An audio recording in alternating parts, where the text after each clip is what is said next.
ওরা খানা খায় কিন্তু মনের ভিতরে আগুন জ্বলে, আমার মালিক আমার আল্লাহকে কখন আমি পাই? দুনিয়ার সব পেয়েছি কিন্তু এখন আমি আমার মালিকরে এখনো পেলাম না। ওরে টাকাও থাকবে না, আজ আমি যেই টাকার পেছনে দৌড়াই, গাড়ির পেছনে দৌড়াই, বাড়ির পেছনে দৌড়াই, এগুলো একদিন শেষ হয়ে যাবে। কত বাড়িওয়ালা বাড়ি রেখে জঙ্গলে দৌড়ায়, কত টাকাওয়ালা টাকা রেখে এখন ফকির হয়ে গেল, কতজনে মা বাবা আপনজন, অনেকে মা বাবা হারায় ফেললো। যে কেউ সন্তানের পাগল, হঠাৎ সন্তান ওই ভূমিকম্পে মরে গেল, কিন্তু ওগুলোর পিছনে দৌড়ায় কি লাভ? এখনো খালি, এক সময় হয়ে যাবে খালি। কিন্তু আসল মালিকের যদি আপন বানাইতে পারো, আমার আল্লাহ বলবেন বান্দা এক সময় তোর আপন ছিলাম, এখনো আপন। আয় বান্দা, তুই কবরে যখন আসবি আমি মাওলা তোর কবরকে জান্নাত বানায় দিব। তুই যদি এখন এই দুনিয়ার রং তামাশায় পড়িয়া আমি আল্লাহকে ভুলিয়া না যাও, কঠিন কবরে জাহান্নামের আগুন, ওই কঠিন সময়ও আমি আল্লাহ তোমাকে ভুলবো না। কিয়ামতের ময়দানে মানুষগুলো সব উলঙ্গ দাঁড়াবে, এমন হালাত হবে, নারীরাও উলঙ্গ, পুরুষেরাও উলঙ্গ, এমন কঠিন হালাত। সূর্যটা নিচে এসে এমন তাপ দেওয়া শুরু করবে, মাটির জমিনটা তামা হয়ে যাবে। জাহান্নামের চিৎকারের আওয়াজ, এমন কঠিন আওয়াজ, হাসরের ময়দানটা থরথর করে কেঁপে উঠবে। এমন অবস্থা হবে আমার আল্লাহ রাগান্বিত আওয়াজ দিবেন আর বলবেন লিমানিল মুলকুল ইয়াউম লিল্লাহিল ওয়াহিদিল কাহ্হার। এমন এক অবস্থা হবে হাসরের মাঠে, রহমতের নবী কান্না করেন ওই হাসরের মাঠে। এই পরিস্থিতিতে নবীদের কোনো গুনাহ নাই, তারাও কান্নায় বিভোর হয়ে যাবেন। আদম নবী কাঁদবেন, ও আল্লাহ আবার উপায় কি হবে আজ? মূসা নবী কাঁদবেন, আবার উপায় কি? ঈসা নবী কাঁদবেন, আমার উপায় কি? ইব্রাহিম নবী কাঁদবেন, আমার উপায় কি? ও নরসিংদীর বাবারা, নবীরা যদি কাঁদেন তোমার আমার কি উপায় হবে? ওরে তোমার আমার তো কোনো আমল নাই, নামাজ নাই, রোজা নাই, তেলাওয়াত নাই, জিকির নাই। যতটুকু নামাজ পড়ি সে নামাজের ভেতরে খুশু খুজু নাই। ওরে আমি যদি এই অবস্থায় আমার মালিকের দরবারে দাঁড়াই, আমার মাওলা আর বরদাস্ত করবেন না। আমার আল্লাহ আবার রাগান্বিত হয়ে বলবেন ওয়ামতাজুল ইয়াউমা আইয়ুহাল মুজরিমুন, এ গুনাহগারেরা নেককারদের থেকে আলাদা হইয়া যা। আজকে আমি নেককারদেরকে আরশে আজিমের নিচে ছায়া দিয়া বসাবো, আমি ওদেরকে জান্নাতের মেহমান খানায় নিয়ে যাব। আর যারা গুনাহগার বেনামাজির দল, আমি আল্লাহ পাক তোদের বাম হাতে আমলনামা দিয়া জাহান্নামের দিকে পাঠাবো।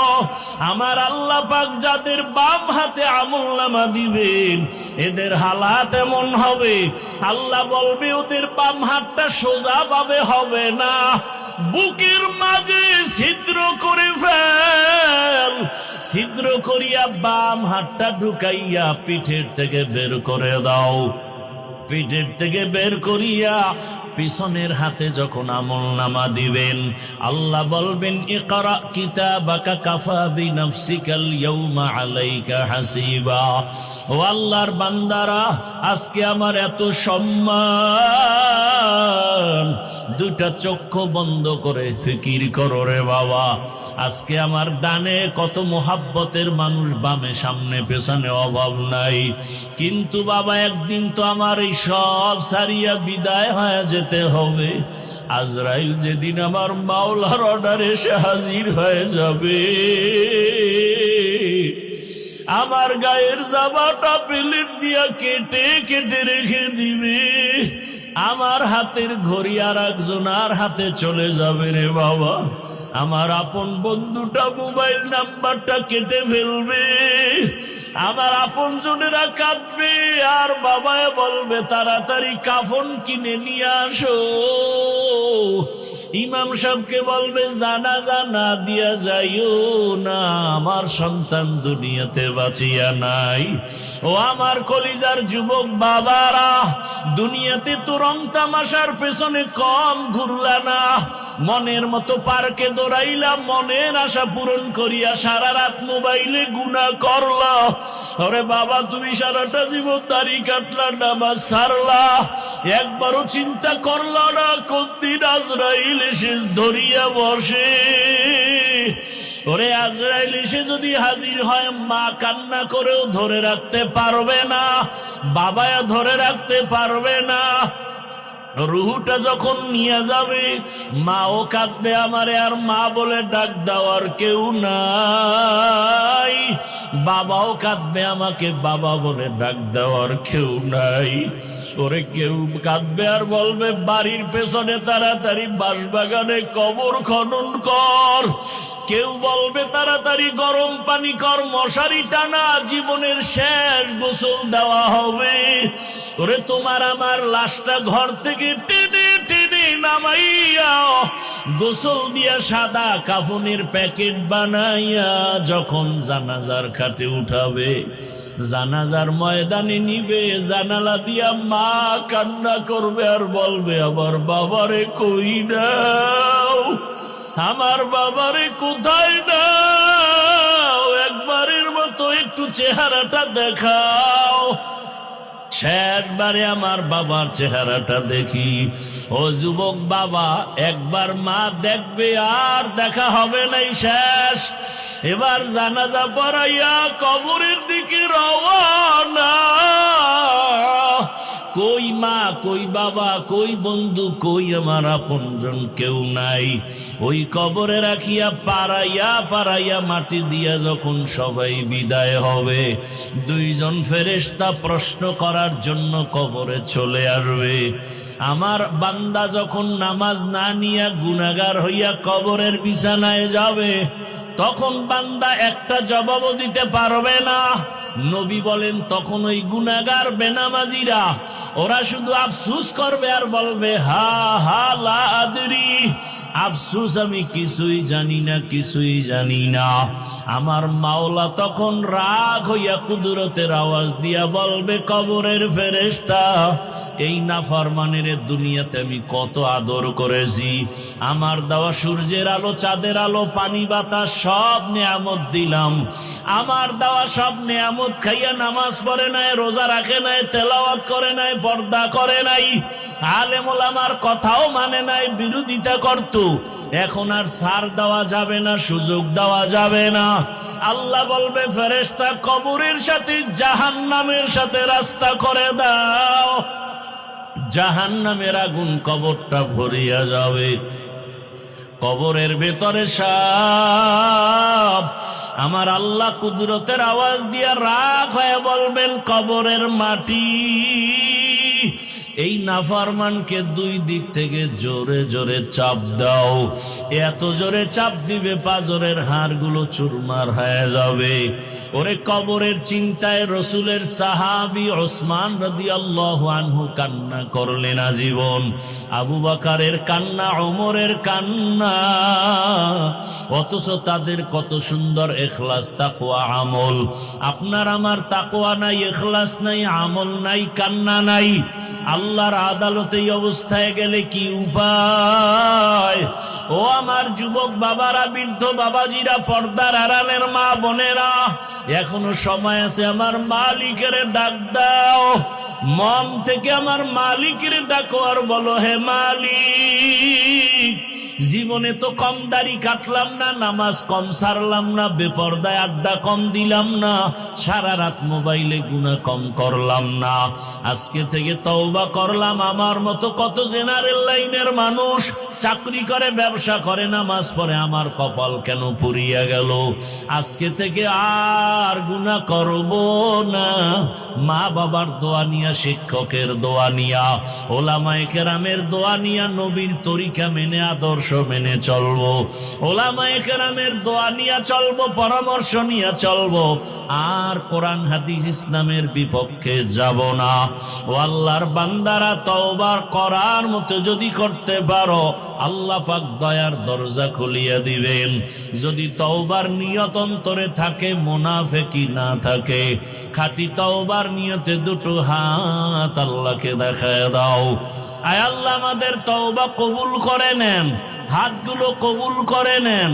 তওবার উপরে মজবুত হইয়া চলার তৌফিক আমাদের দান করেন, আমিন। আলহামদুলিল্লাহি রাব্বিল আলামিন। والصلاة والسلام على سيد الأنبياء والمرسلين وعلى آله وأصحابه أجمعين يا أرحم الراحمين يا أرحم الراحمين يا أرحم الراحمين رب ارحمهما كما ربياني صغيرا رب ارحمهما كما ربياني صغيرا اللهم إنك عفو كريم اللهم إنك عفو كريم تحب العفو فاعف عنا اللهم إنا نسألك رضاك والجنة ونعوذ بك من سخطك والنار اللهم إنا نعوذ بك من البرص والجنون والجذام وسيء الأسقام اللهم ارحمني بترك المعاصي اللهم ارحمني بترك المعاصي اللهم ارحمني بترك المعاصي اللهم إنا نسألك علما نافعا ورزقا واسعا وشفاء من كل داء ও দয়ার মালিক, কুদরতের নজর দিয়া তাকায় দেখেন, এই গভীর রাত বাড়িওয়ালাদের সব দরজাগুলো বন্ধ, মায়ের রুমের দরজা, ভাইয়ের রুমের দরজা সবগুলো বন্ধ হয়ে গেছে। ও আল্লাহ, আপনার রহমতের দরজা খোলা। আমরা এই গভীর রাতে আপনার কুদরতের দরজায় হাজির। আয় আল্লাহ, নফসের ধোকায় গুনাহ করেছি। আমার মা বাবা আপনজনেরা কেউ জানে না আমি কত বড় গুনাহগার।